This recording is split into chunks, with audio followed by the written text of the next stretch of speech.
GIISCకి గౌరవ్ వెంచర్స్కు నోటీసులు కూడా ఇచ్చింది. ఇక పవన్ కళ్యాణ్పై దేశద్రోహం కేసు నమోదు చేయాలని మరి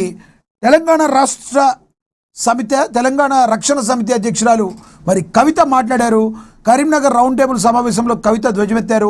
తెలంగాణ ప్రజలను అవమానించారని మరొకసారి పవన్ కళ్యాణ్ పైన విమర్శలు గుప్పించారని కూడా ప్రచురించారు. ఇక ముగిసిన యుద్ధం, డొనాల్డ్ ట్రంప్ పెజెష్కియాన్ సంతకాలు, అమెరికా ఇరాన్ ఒప్పందంలో 14 అంశాలు, స్విట్జర్లాండ్లో తొలి చర్చల సమావేశం కూడా ప్రచురించారు. ఇక ఏపీ మాజీ మంత్రి కారుమూరి కుమారుడు సునీల్ అరెస్ట్ అయ్యారట. ఆయన మేబీ మద్యం కుంభకోణం విషయంలో మరి సిబిఐ అరెస్ట్ చేసినట్టుంది. దాని గురించి కూడా చూద్దాం. ఇక భారత్ ఫ్యూచర్ సిటీ కడతా, ఎవడు ఎంట్రిని తాగి సచ్చినా మూసీ ప్రాజెక్టు పూర్తి చేసి తీరుతా, ఫ్యూచర్ లేనోళ్లే ఫ్యూచర్ సిటీ వద్దంటున్నారు, చెరువులు కుంటలు ఆక్రమిస్తే తోలు తీస్తానని చెప్పి సీఎం రేవంత్ రెడ్డి పునరుద్ఘాటించారు. ఇక తెలంగాణ రైతాంగానికి తీపి కబురు చెప్పారు. జూన్ 30 నుండి రైతు భరోసా చెల్లింపులు ఉండనున్నాయి. మనందరికీ తెలుసు ఏఎన్ఎన్ మహా అవార్డ్స్, మనకు తెలుసు తెలంగాణలో ఏఎన్ఎన్ మహా అవార్డ్స్ ఎంతో ప్రతిష్టాత్మకంగా ఇచ్చి గ్రాండ్ సక్సెస్ అయింది. అదేవిధంగా మరి ఏపీలోని అమరావతిలో కూడా ఈ అవార్డ్స్ ఇవ్వబోతున్నారు. ఎవరైతే సేవా దృక్పథంతో ఆయా రంగాల్లో రాణిస్తారో, సేవా దృక్పథంతో ఉంటారో వాళ్ళందరినీ వెతికి మరెంతోమందికి స్ఫూర్తినిచ్చే విషయంలో ఈ అవార్డుని ఇవ్వడం అయితే జరుగుతుంది. అతి త్వరలో దీని డేట్ కూడా అనౌన్స్ కాబోతుందని కూడా ప్రచురించారు. ఇక అదేవిధంగా చూసుకుంటే సాయి కృష్ణ లాకప్ డెత్ ఘటనపై సిబిఐ విచారణకు వైఎస్ జగన్ డిమాండ్, బాధితుడి కుటుంబాన్ని పరామర్శించిన మాజీ సీఎం అని కూడా ప్రచురించారు. అదేవిధంగా ఆర్టీసీ గుర్తింపు సంఘాల ఎన్నికలకు గ్రీన్ సిగ్నల్ ఇచ్చారు. మంత్రి పొన్నం సమీక్షించారని కూడా మరి తెలిపారు. ఇక సచివాలయం ముట్టడికి జర్నలిస్టులు యత్నమట, అడ్డుకున్న పోలీసులు గన్ పార్క్ వద్ద అరెస్టులు కూడా. కొత్తగూడెం బీఆర్ఎస్ పార్టీలో కొట్లాట, వనమా వద్దిరాజు వర్గాల మధ్య ఫైటింగ్ కూడా జరిగిందని కూడా ప్రచురించారు. ఇక rowdy sheeter Sai Krishna missing కేసులో కీలక మలుపు అయితే ఉంది. మరి కృష్ణలంక పిఎస్ సీసీటీవీ ఫుటేజ్ భద్రపరచాలంటూ ఆమె సాయి కృష్ణ తల్లి చెప్పారు అని కూడా ప్రచురించారు. ప్రధానంగా చూసుకుంటే ముందుగా ఇంపార్టెంట్గా భారత ఫ్యూచర్ సిటీ కడతా, ఎవడు ఎంట్రిని తాగి సచ్చిన మూసీ ప్రాజెక్టు పూర్తి చేసి తీరుతానని సీఎం రేవంత్ రెడ్డి చెప్పారు. ఎవడైనా సరే చెరువులు కుంటలు ఆక్రమిస్తే తోలు తీస్తా, ఎవరడ్డం పడినా దొరిలినా ఎంట్రిని తాగి సచ్చినా సరే భారత్ ఫ్యూచర్ సిటీ కడతా, అంతర్జాతీయ కంపెనీలు తీసుకొస్తా అని ముఖ్యమంత్రి రేవంత్ రెడ్డి తేల్చి చెప్పారు. ఫ్యూచర్ లేనోడల్లా ఫ్యూచర్ సిటీ రద్దు చేస్తానంటున్నాడు. నువ్వు మళ్ళీ సిద్దిపేటలో గెలిస్తే కదా అంటూ హరీష్ రావుపై సీఎం రేవంత్ రెడ్డి ఫైర్ అయ్యారు. దేశంలోని ఢిల్లీ, ముంబై, బెంగళూరు లాంటి మహానగరాలు ఎదుర్కొంటున్న కాలుష్యం, వరదల వంటి దుస్థితి హైదరాబాద్ నగరానికి రాకూడదన్న సంకల్పంతో పనిచేస్తున్నామని తెలిపారు. గుర్రంగూడ ఎకో పార్క్లో వన మహోత్సవ కార్యక్రమాన్ని సీఎం ప్రారంభించారు. హరిత నిధి ద్వారా నాగలింగం మొక్కను ముఖ్యమంత్రి నాటారు. రోబోటిక్ ఏనుగును ఆవిష్కరించారు. ఈ కార్యక్రమంలో గుర్రంగూడ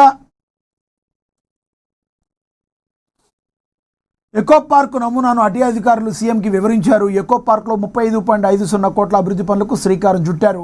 గుర్రంగూడ రిజర్వ్ ఫారెస్ట్లో 17.84 కోట్లతో అభివృద్ధి పనులను ప్రారంభించడం అయితే జరిగింది.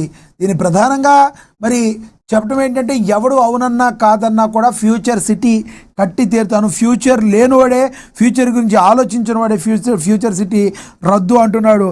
అసలు నువ్వు సిద్దిపేటలో గెలిస్తే కదా అని డైరెక్ట్గా హరీష్ రావుకి కౌంటర్ ఇచ్చారు సీఎం రేవంత్ రెడ్డి. అదేవిధంగా మేము ఇచ్చిన హామీలన్నిటికీ కట్టుబడి ఉన్నాం, మూసీ ప్రాజెక్ట్ కూడా పూర్తి చేసి తీరుతానని. అదేవిధంగా ఏదైతే హైదరాబాద్లో చిన్న వాన పడితే మునిగిపోయే పరిస్థితి ఉందో అలా మునిగిపోకూడదనే మేము ఈ మూసీ ప్రాజెక్టును చేపట్టాము, ఎటువంటి పరిస్థితుల్లో మీరు ఎవ్వరూ దీన్ని అడ్డుకోలేరు అని చెప్పి సీఎం రేవంత్ రెడ్డి పునరుద్ఘాటించడం అయితే జరిగింది.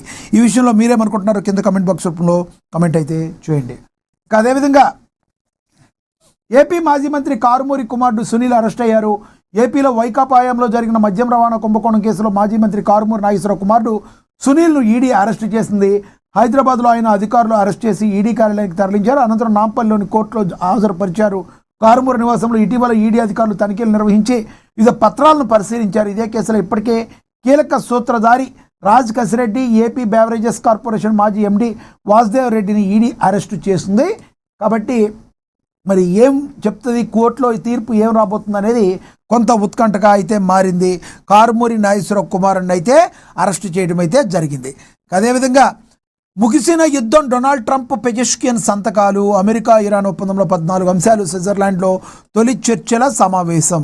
ప్రపంచమంతా ఎదురు చూస్తుందండి ఈ విషయం గురించి. మరి ఎప్పుడు యుద్ధం ఆగిపోతుందా, ప్రపంచం ఒక గాడిన ఎప్పుడు పడుతుందని. ఎందుకంటే చాలా దౌర్భాగ్యమైన పరిస్థితులు అన్ని దేశాలు కూడా మరి ఈ యుద్ధం వలన అనుభవించినాయి. భారత్ కూడా చాలా వరకు తట్టుకొని నిలబడింది, కానీ ఇదే యుద్ధం కొనసాగితే ఎన్నో కష్టాల్లో పడేది భారత్.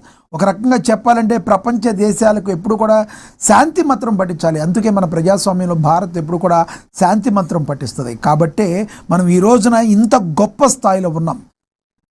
ప్రపంచ దేశాలన్నీ కూడా ఈ రోజున శాంతి కావాలని కోరుకున్నాయి. అనుకున్నట్టుగానే మరి ఏదైతే అమెరికా మరి రియల్ చేంజ్ అయితే కాబోయింది. అమెరికా అయితే మరి ఈ విషయంలో ముగిసిన యుద్ధం ముగియడంతో స్విట్జర్లాండ్ వేదికగా ఇది జరిగిందట. ఈ విషయానికి సంబంధించి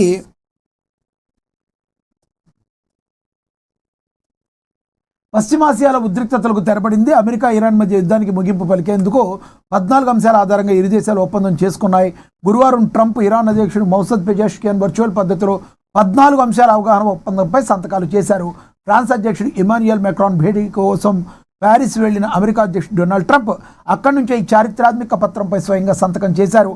ఇటు ఇరాన్ అధ్యక్షుడు పెజెష్కియాన్ కూడా టెహరాన్ నుంచి దీనికి ఆమోదం తెలపడంతో ఈ ఒప్పందం తక్షణమే అమల్లోకి వచ్చింది. అయితే ఈ చారిత్రాత్మక ఒప్పందం అంత సులభంగా సాధ్యపడలేదు. కొన్ని నెలలుగా ఒమన్తో ఇతర దేశాల నేతృత్వంలో తెర మీదకు తీవ్రమైన దౌత్య సంప్రదింపులు జరిగాయి.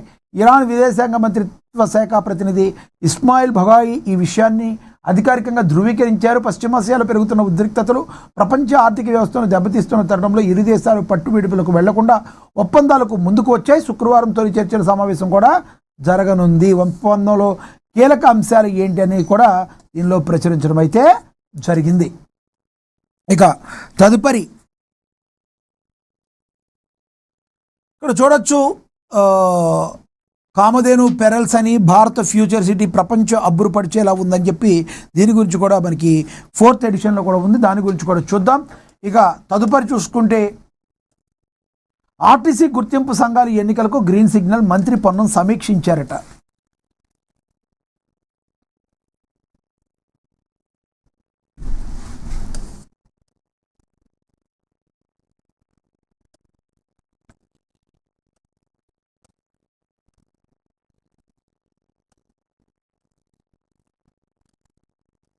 అదేవిధంగా చూసుకుంటే రాయదుర్గం భూములపై వేలంపై కోర్టు స్టే విధించింది. మరి రాయదుర్గంలోని టీజీఐఏసీ భూముల వేలంపై హైకోర్టు స్టే ఇచ్చింది. సర్వే నెంబర్ 83/1లో ఇటీవల నిర్వహించిన భూముల వేలంపై 3 వారాలు స్టే విధించింది. దీనిపై కౌంటర్ దాఖలు చేయాలని ఎస్బీఐ టీజీఐఏసీ గౌరవ్ వెంచర్స్కు నోటీసులు జారీ చేసింది. రాయదుర్గంలోని వస్పక్తలో మరి టీజీఐఏసీ జరిపిన భూముల వేలంపై ఇటీవల ఎస్బీఐ హైకోర్టును ఆశ్రయించింది.